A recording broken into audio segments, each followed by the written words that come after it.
a glimpse into the abyss of her deceit. The gut-wrenching moment a husband stumbles upon a hidden phone, revealing a complete second life his wife had been leading, filled with intimate photos, secret trips, and declarations of love to another, shattering his perception of their entire relationship. That's the damn title, isn't it? And God, if it doesn't nail it. If you're finding yourself caught up in this kind of gut punch of a story, or just like a good, raw, honest dive into the messiness of life, do me a solid and hit that subscribe button. And while you're at it, throw a like my way. Share this with anyone who's ever felt their world tilt on its axis. And drop a comment below. Seriously, your thoughts mean a lot, and it helps keep this thing going. It started, like most catastrophic things do, with something utterly mundane. A Tuesday. Rain lashing against the windows of our suburban ranch house, the kind with the beige siding and the meticulously mowed lawn that always felt a little too perfect. Sarah was out late, of course. She'd been working late a lot lately, some new project at the firm.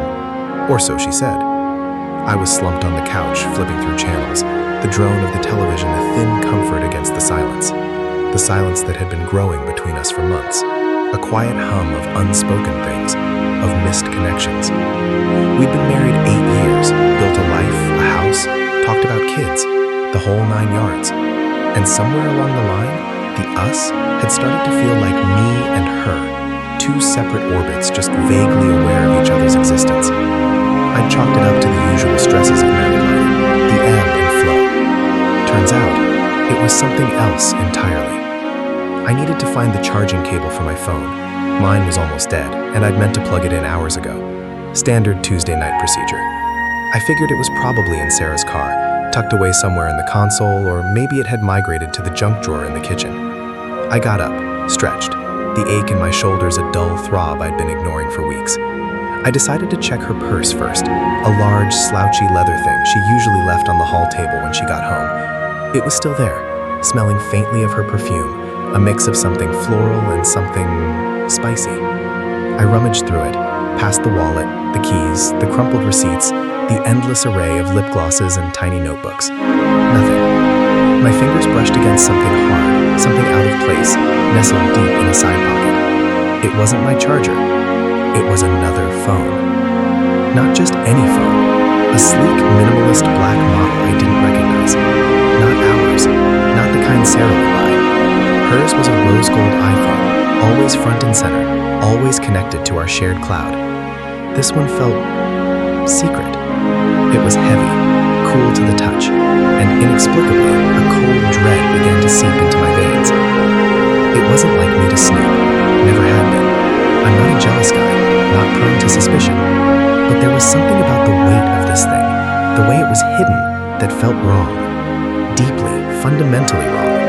My heart started to beat a frantic rhythm against my ribs. My hands were shaking as I pulled it out. It was locked, of course. A passcode, of course. I felt a ridiculous surge of anger, a childish urge to just smash it. But that wasn't me either. I sat back down on the couch, the unexpected weight of the second phone in my hand. The rain seemed to pick up outside, drumming a frantic beat against the glass. I scrolled through the lock screen, looking for any clue, any hint. No pictures of me, no pictures of our cat, Jasper, just a generic lock screen. Then, a notification popped up, a text message, from a contact saved simply as J. The preview was brief, just a few words, but it was enough to stop my breath. Miss you more than words can say. Last night was everything. Can't wait for our weekend. Weekend? What weekend? Sarah had told me she was going to her parents this weekend, a pre-planned visit. Suddenly, the late nights, the distant conversations, the subtle shift in her energy, it all slammed into me with the force of a tidal wave. My mind raced. Jay? Who the hell was Jay? And what the hell was our weekend? My fingers, clumsy and numb, fumbled with the phone. I had to know. I had to see. It was a primal instinct, a need to understand the chasm that was opening up beneath my feet. I tried a few common passcodes, birthdays, anniversaries, our old apartment number. Nothing. Then, a thought, a horrifying flicker. I typed in the date of our wedding. Bingo. The screen unlocked. And photo gallery was the first thing I opened. I expected maybe a few random shots. I got a curated collection of a life I didn't know existed. There were photos of Sarah, yes, but not the Sarah I knew. She was laughing, flushed, dressed in clothes I'd never seen her wear. And she wasn't alone. There was always a man in the photos, a handsome man, dark hair, a confident smile.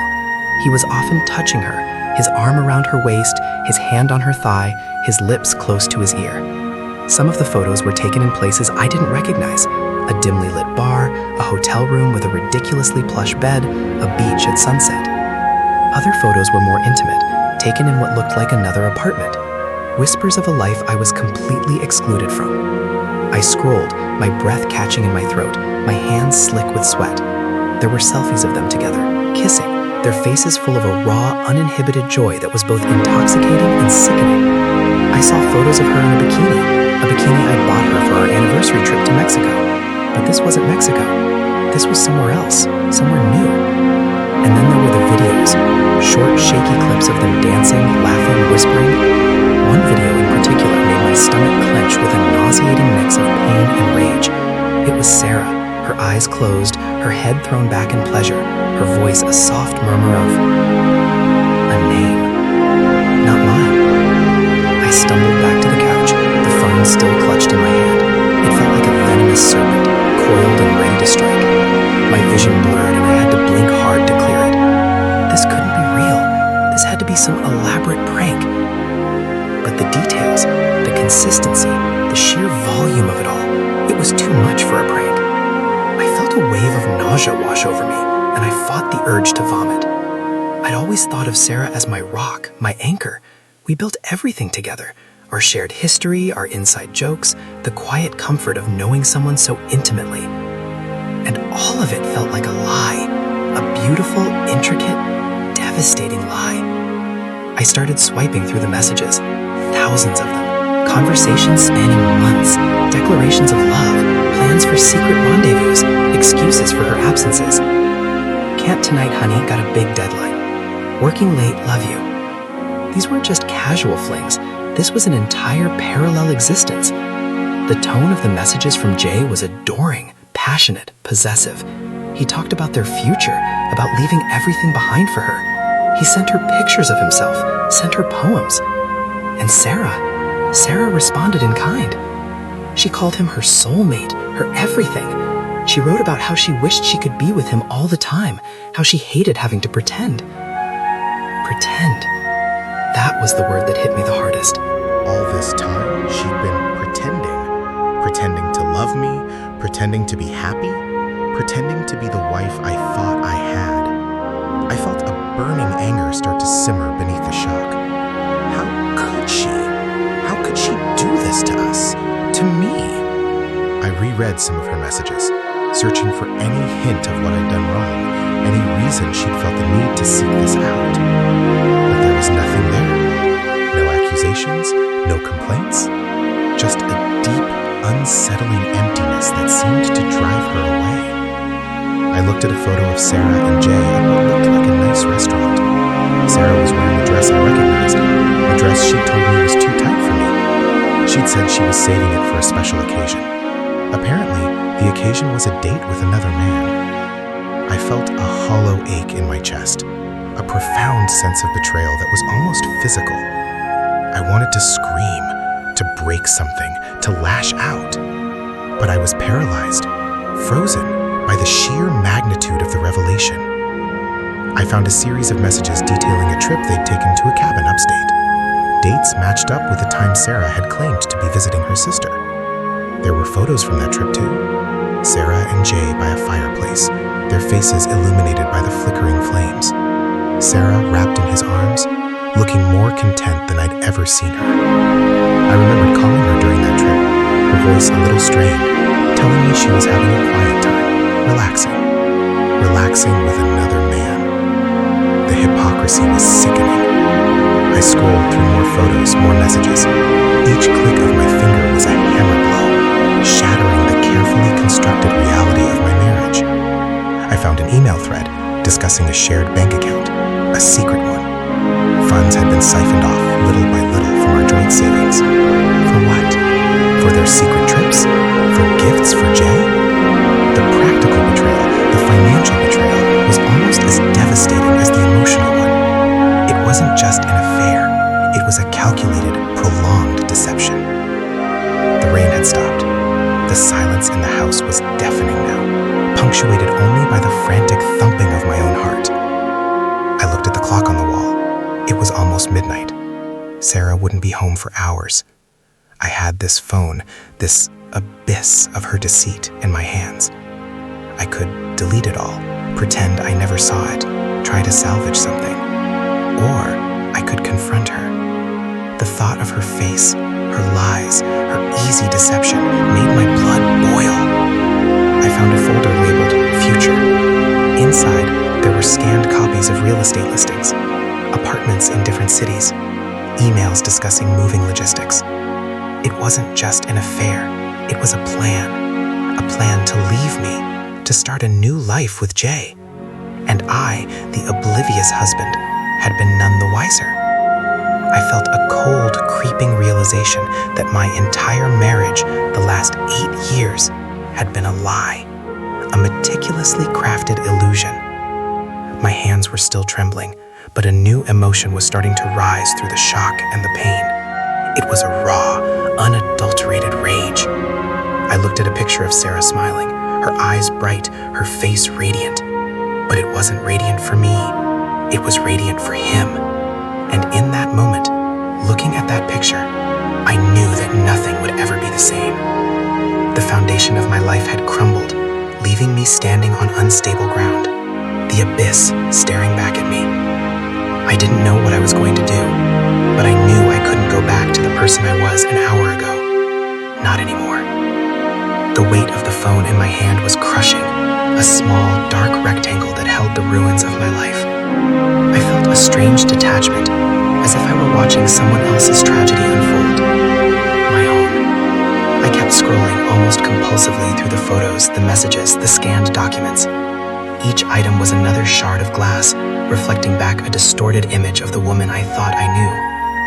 The Sarah who made terrible puns, who cried during sad movies, who always smelled like vanilla and lavender. That Sarah, the one I'd built a life with, felt like a ghost. This Sarah, the one staring back at me from the screen, was a stranger. A beautiful, ruthless, calculating stranger. I found a text from Jay that simply read, "He'll never know, my love. We're too good for him. He'll never know." The words echoed in the silent house, amplifying the deafening roar of my own thoughts. He'll never know. But he did know. And the we he was referring to was a cruel mockery of the us I'd always believed in. I felt a hot flush of shame, followed by a fresh wave of nausea. He thought I was an idiot, a pawn, easily fooled. And the worst part was, he was right. I had been, completely and utterly clueless. The rain had stopped completely now, leaving a slick, reflective sheen on the streetlights outside. The house felt eerily quiet, the kind of quiet that settles after a storm has passed, leaving behind only devastation. I needed to do something, anything, to break the paralysis. I couldn't just sit here, staring at the evidence of my wife's betrayal. My fingers, numb and clumsy, found the contacts list. I scrolled past mom, dad, work, grocery list, and then, there it was, a single entry. Jay. I hovered my thumb over it, my heart pounding a frantic, uneven rhythm. Should I call him? What would I even say? "Hey, Jay, I found your secret girlfriend's phone. By the way, nice job ruining my marriage." The sheer absurdity of it made me want to laugh, a hollow, humorless sound. Instead, I went back to the messages. I needed to understand the timeline, the progression of whatever it was. It wasn't just a few stolen moments. This was years, or at least months of intense, deep-seated deception. I found a message from Sarah to Jay dated 6 months ago, right around the time her mother had been sick. "I wish I could be with you," she'd written. "This is all too much. Being here, pretending everything is okay with him. I can't keep living this lie." The lie. She'd called it a lie even then, 6 months ago. That's when she'd started planning this second life. I remembered that period vividly. Her mother's illness had been a difficult time for both of us. I'd been working extra hours, trying to be strong, to be supportive. Sarah had been different, distant. I attributed it to the stress, the emotional toll of her mother's condition. She'd taken a lot of me time, long walks, late nights at the yoga studio she'd suddenly joined. I'd encouraged it, wanting her to have an outlet. An outlet led her straight into another man's arms. The thought was so galling, so infuriating, that I slammed my fist down on the armrest of the couch. The sound was surprisingly loud in the stillness. I opened the photo gallery again, looking for clues about Jay. He was a good-looking guy, I'll give him that. Clean-cut, athletic build, a confident smirk that radiated a certain kind of charm. He looked like the kind of guy who got what he wanted, and apparently, he'd wanted my wife. I found a picture of him in what looked like a gym locker room, flexing in the mirror. Another one of him on a boat, a ridiculously expensive-looking yacht. He was clearly successful, wealthy. Did that matter to Sarah? Was this about money, about a lifestyle I couldn't provide? Or was it just him? The allure of someone new, someone exciting, someone who made her feel seen. That thought was the most painful of all. To think that I, her husband, the man who promised to love her, cherish her, be her rock, had somehow failed to make her feel seen. My eyes landed on a series of texts from Sarah to Jay discussing their upcoming anniversary. Not our anniversary, but their anniversary. They had an anniversary. They celebrated it. I felt a cold dread crawl up my spine. What were they celebrating? The day they met? The day they first slept together? I scrolled through more messages, my hands still shaking, but now with a furious energy. I found a reservation confirmation for a hotel downtown, booked for the week Sarah claimed she was on a work retreat. A work retreat that had apparently involved a lot of room service and intimate photos with Jay. I needed air. I stood up, leaving the phone on the couch, its screen still glowing with the evidence of my wife's double life. I walked to the back door, the cool night air hitting my face as I stepped out onto the deck. The stars were out, a vast, indifferent expanse above me. It was a beautiful night, the kind that normally made me feel a sense of peace, of connection to something larger than myself. Tonight, though, it just made me feel small, insignificant, and utterly alone. I leaned against the railing, the wood rough beneath my hands. My mind raced, a whirlwind of accusations, justifications, and raw, untamed emotions. I thought about all the times Sarah had seemed distant, preoccupied. The times I'd asked if everything was okay, and she'd brushed it off with a tired smile and a vague answer. Just stressed, she'd say. Long day. I'd believed her. Of course I'd believed her. Why wouldn't I? She was my wife, the person I trusted most in the world, the one person I thought would never betray me. I remembered a particularly heated argument we'd had about a year ago. It was over something trivial, something about money or a forgotten appointment. I couldn't even recall the specifics anymore. But I remembered the look on her face, the way she'd said, "Sometimes I feel like I'm living with a stranger." I'd been hurt, defensive, and I dismissed it as her being dramatic. Now, those words hit me like a physical blow. She hadn't been dramatic. She'd been telling me the truth. She'd been telling me that she was already halfway out the door, halfway into another life with another man. I walked back inside, my resolve hardening. I couldn't let her get away with this. I couldn't let her continue to play me for a fool. I needed answers. I needed to know how deeply this went, how long it had been happening, and why. I picked up the phone again, my fingers moving with a renewed purpose. I decided to look for financial records, anything that could give me a clearer picture of the extent of her secret life. I found a folder labeled Travel. Inside were scanned boarding passes, hotel confirmations, and receipts. Many of them were for places I'd never been, places she'd never mentioned.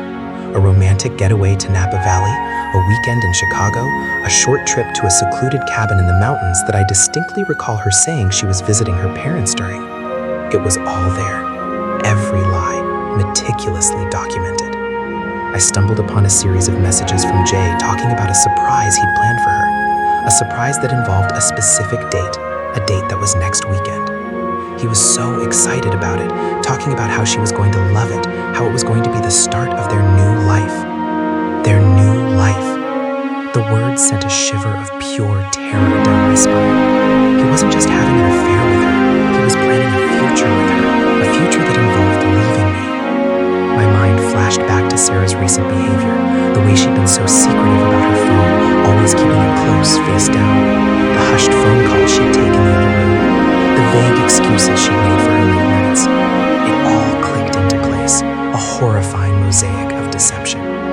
She hadn't just cheated, she'd been systematically dismantling our marriage piece by piece, while I stood by, oblivious and trusting. I felt a surge of anger so intense it made my vision swim. I wanted to confront her, to scream at her, to demand an explanation. But I knew I couldn't do that. Not yet. Not until I understood the full scope of her betrayal. I needed to gather more information. I needed to be prepared. The thought of her walking in, acting like nothing had happened, like I hadn't just discovered the devastating truth about her secret life, was unbearable. I found a folder named Gifts. Inside were pictures of jewelry, a designer handbag, and what looked like a high-end watch. All items that were certainly not for me. And then there was a picture of a ring. A diamond ring. Not a wedding ring, but an engagement ring. It was beautiful, elegant, and utterly horrifying. Was this a proposal from Jay? Was he planning to ask her to marry him? The thought made my stomach churn. Marry him? After 8 years with me? After all the vows we'd made? All the plans we'd made? I sat back down on the couch, the phone still in my hand, the glow of its screen illuminating the dark room. The weight of the information was crushing. I felt like I was drowning, gasping for air in a sea of lies. I looked at a photo of Sarah and Jay laughing together, their faces pressed close. They looked so happy, so in love. And I, her husband, was just a footnote, a forgotten chapter in her life. My gaze drifted to the wedding photo on the mantelpiece. Sarah and I, young and hopeful, radiating a joy that felt so genuine, so innocent. Looking at that picture now, it felt like a cruel joke. Had she been thinking of Jay even then? Had she already been looking for something more, even as she stood at the altar, promising me forever? The doubt was a poison, spreading through my mind, tainting every memory, every shared moment. I closed my eyes, trying to block out the images, the words, the crushing weight of the truth. But it was no use. The information was seared into my mind, a permanent scar. I felt a profound sense of loss, a grief so deep it felt physical. My marriage, my wife, my entire life as I knew it, had been a lie, a carefully constructed facade designed to hide a truth I was never meant to discover. I heard the faint sound of a car pulling into the driveway. Sarah. My heart leaped into my throat. She was home. The phone was still in my hand, a ticking time bomb. What was I going to do? What could I possibly do? The rage was still there, simmering, but now it was mixed with a cold, calculating dread. I knew I had to play this carefully. I couldn't let her know I knew. Not yet. I had to gather all the pieces, understand the whole story, before I made my move.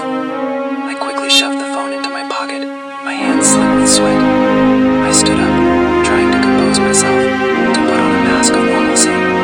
But the tremor in my hands, the tightness in my chest, the knot of fear and anger in my gut, I knew I was a wreck. The front door opened, and Sarah walked in, her keys jingling. She looked tired, her usual effervescent glow dimmed by the late hour. She offered a small, weary smile. "Hey, honey, long day." My voice, when I finally spoke, was rough, strained. "Yeah, you too." I watched her, really watched her, for the first time in months. I saw the slight evasiveness in her eyes, the way she avoided my gaze. Every subtle gesture, every word, was now colored by the knowledge I possessed. She was a stranger, and I was trapped in a house with a stranger, playing a game I was only just beginning to understand. The cliffhanger wasn't just her presence. It was the unbearable weight of my own silence, the unspoken accusation hanging heavy in the air, and the terrifying uncertainty of what would happen next. The slam of the front door echoed in the hallway, a punctuation mark on the end of the charade. Sarah kicked off her heels, her shoulders slumping in a way that spoke of exhaustion, or perhaps a calculated performance of it. She looked at me, her smile thin, a fragile thing that didn't quite reach her eyes. "Everything okay?" she asked, her voice a little too casual. The question hung in the air, heavy with unspoken things. I could feel the weight of the phone in my pocket, a constant burning reminder. I could feel the ghost of Jay in the air between us, a phantom presence that had been haunting my life for God knows how long. "Fine," I managed, the word tasting like ash. "Just tired." I forced a smile, one I hoped looked convincing. Inside, my gut twisted. I watched her move through the familiar space of our home, a home that suddenly felt alien, a stage set for a drama I was only just realizing I was a part of. She went to the kitchen, the clatter of dishes a jarring sound. I followed her, my movements stiff, my gaze fixed on her back. Every innocent action, the opening of the fridge, the pouring of a glass of water, felt loaded. Was she thinking of him? Were these the same hands that had touched his? "Did you eat?" she asked, turning with the glass. Her eyes met mine for a brief moment, and in them I saw a flicker of something I couldn't quite decipher. Guilt? Fear? Or was it just the reflection of my own distorted perception? "Not yet," I said, my voice a little steadier. I needed to keep it together. I needed to be the calm, rational one. For now. "I was waiting for you." A half-truth at best. I had been waiting all right, waiting for my world to shatter. She nodded, a slight dip of her chin. "There's leftover lasagna, or I can whip something up real quick." She offered that tired smile again. Lasagna. The same lasagna I'd made with her, laughing about her questionable topping choices just last week. Now the memory felt tainted, a ghost of a happy moment overshadowed by the monstrous truth.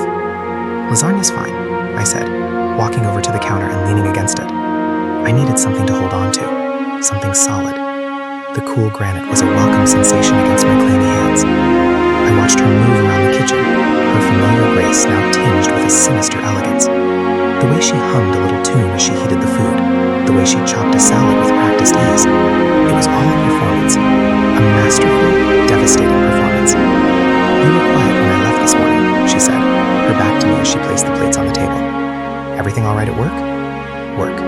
Another layer of deception. I told her I was working late, just like I told her I was going to a conference last month, when in reality, I'd been home, staring at the photos of her and Jay at that nappy woman. The irony was almost unbearable. "Yeah, work's fine," I lied. My stomach clenched. I could feel the words building up inside me, a volcanic eruption waiting to happen. But I held them back. Not yet. I needed more time. I needed to control the narrative. For now. We ate in silence, the scrape of forks against plates the loudest sound in the room. Every bite felt like a struggle. I kept my eyes on my plate, trying to avoid her gaze. I imagined her telling Jay about our dinner, about the casual lies we were exchanging, about how easy it was to fool me. The thought sent a fresh wave of nausea through me. "So," she said, her voice cutting through the silence. She cleared her throat. "Anything interesting happened today?" Interesting. The word was a dagger. Was she fishing? Trying to gauge how much I knew? Or was she genuinely oblivious, lost in her own carefully constructed fantasy? I met her eyes then, and I think she saw something in them, a flicker of something that wasn't the usual affection or even mild irritation, something harder, sharper. Her hand paused halfway to her mouth, the fork laden with lasagna hovering in midair. "No," I said, my voice low, deliberately neutral. "Just a regular Tuesday." I forced myself to hold her gaze, to see if I could catch her out, to see if any flicker of recognition, any hint of fear would cross her face. She held my gaze for a moment longer, her expression unreadable, before looking away and taking a bite of her food. The tension in the room was palpable, a thick, suffocating blanket. After dinner, she suggested we watched a movie. "You know, like we used to," she'd said, her tone a little wistful. The suggestion felt like a cruel taunt, like she was trying to rewind the clock, to erase the last few hours, the last few months, the last few years. "I'm not really in the mood," I said, standing up. My legs felt shaky, but there was a new resolve hardening within me. I couldn't keep playing this game, not indefinitely. "I think I'm just gonna head to bed." She looked disappointed, but then she offered another one of those fleeting smiles. "Okay, was cool against my skin. The touch sent a jolt of revulsion through me. I could feel the phantom imprint of his lips on hers, the memory of his hands on her body, and I had to fight the urge to flinch away, to scrub my face clean. I went to our bedroom, the sanctuary that now felt like a prison cell. I closed the door behind me, the click of the lock a sound of finality. I sat on the edge of the bed, the same bed where we'd shared our lives, our dreams, our intimacy. Now it felt like a monument to my own foolishness. I pulled the phone back out of my pocket. The screen was dark, but the weight of it, the knowledge it held, was still overwhelming. I opened the photo gallery again, scrolling through the pictures.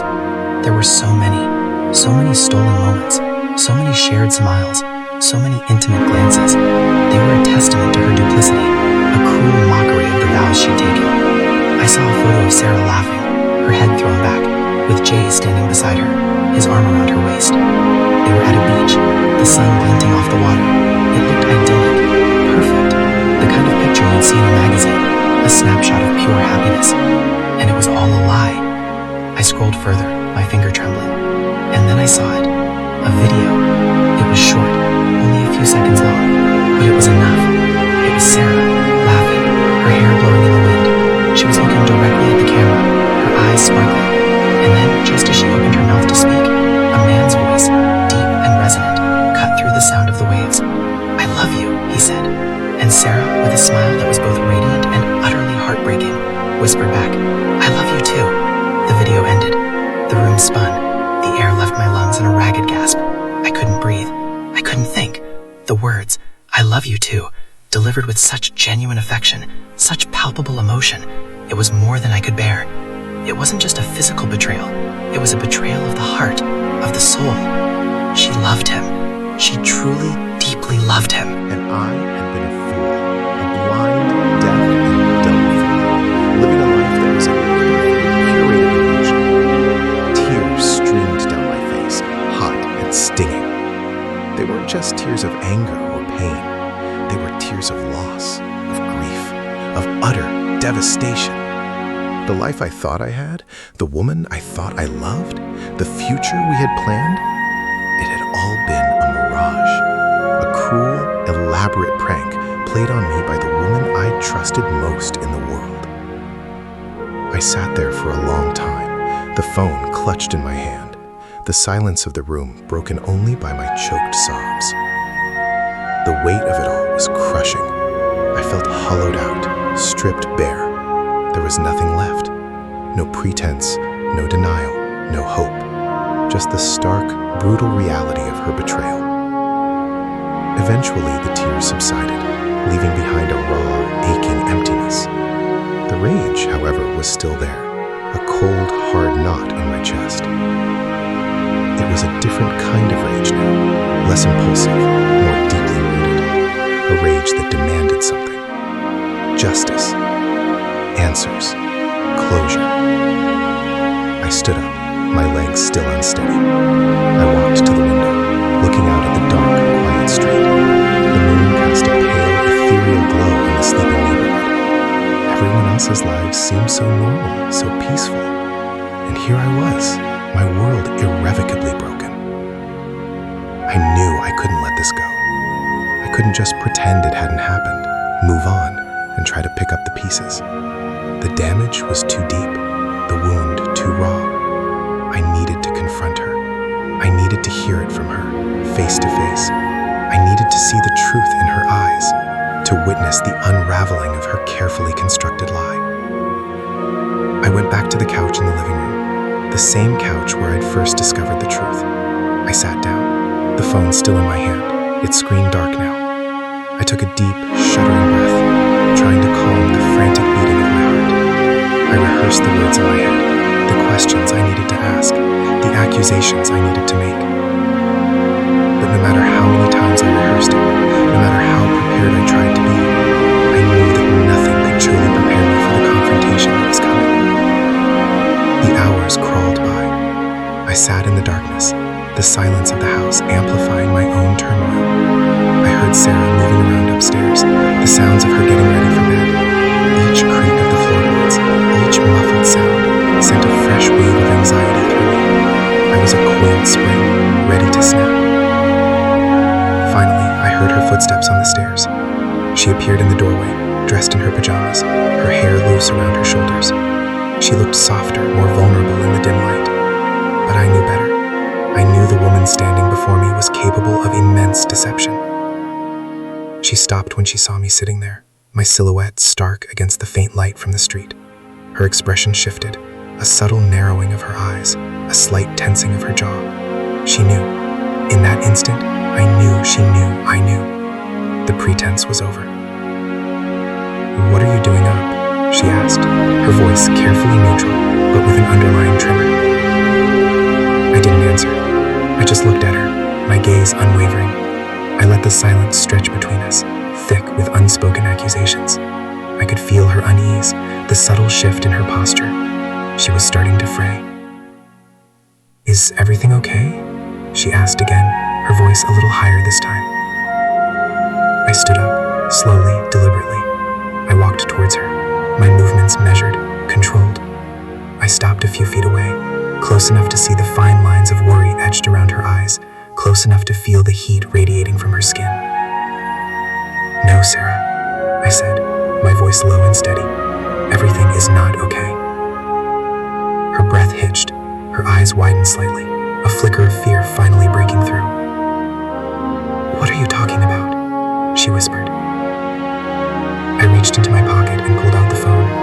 I held it up, the dark screen a symbol of the darkness that had consumed our marriage. "I found it," I said, my voice flat. "Your other phone."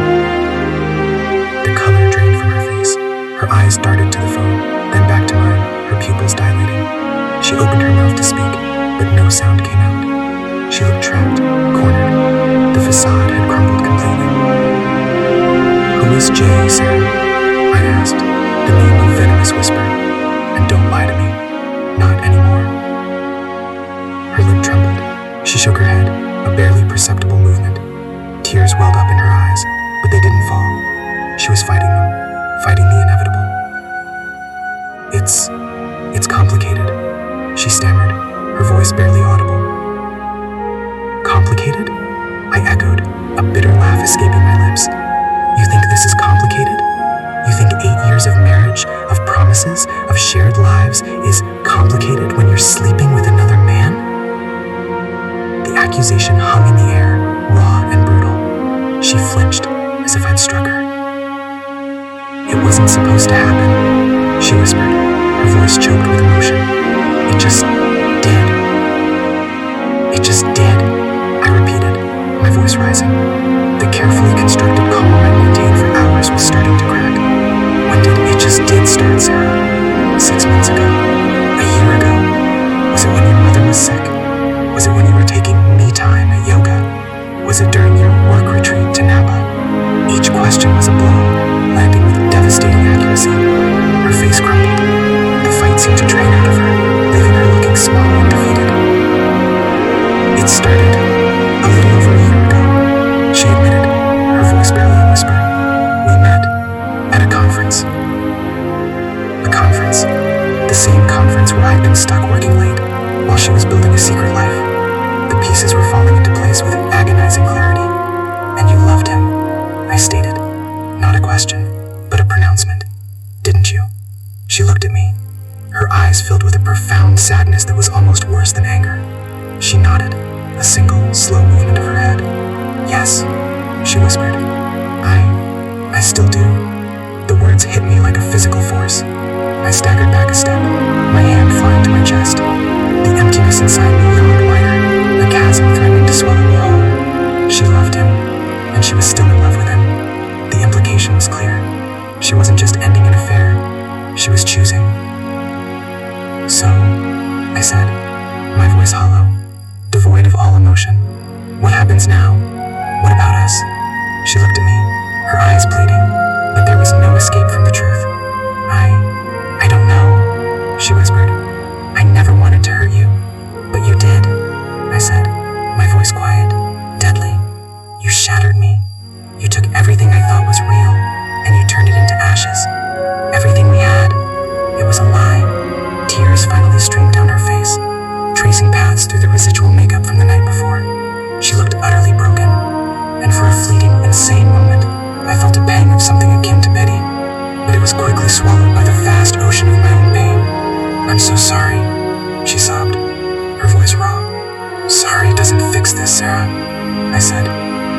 is hardening. Sorry doesn't erase the years of deception. Sorry doesn't bring back the trust you destroyed. I took a deep, shuddering breath. I need you to leave. Her head snapped up, her eyes wide with disbelief. Leave? What? Where am I supposed to go? I don't care, I said, the words coming out with a chilling finality. Go to him. Go to the life you've built. But get out of my house. Get out of my life. I can't look at you anymore. She stood there, frozen, tears streaming down her face. The silence stretched, heavy with the weight of our broken vows, our shattered dreams. I watched her, a ghost in my own home. The woman who had been my everything, now a stranger, a betrayer. Slowly, she turned and walked back towards the stairs. She didn't look back. The sound of her footsteps ascending the stairs was a death knell. I stood there, rooted to the spot, the phone still in my hand. The weight of it felt insignificant now, compared to the crushing weight of what had just happened. I walked to the front door and opened it, letting in the cool pre-dawn air. The sky was beginning to lighten, the first hint of dawn painting the eastern horizon in shades of bruised purple and soft gray. A new day was dawning, but for me, it felt like the end of everything. I stood on the porch, the chill air raising goosebumps on my skin. I looked out at the quiet street, the familiar houses, the trees lining the sidewalk. It was all the same, but it felt irrevocably changed. My world had been tilted on its axis, and I was left standing alone in the wreckage. I closed my eyes, taking a deep, ragged breath. The air tasted clean, pure, untainted by the lies that had permeated my life for so long. It was the taste of a new beginning, however painful, however devastating.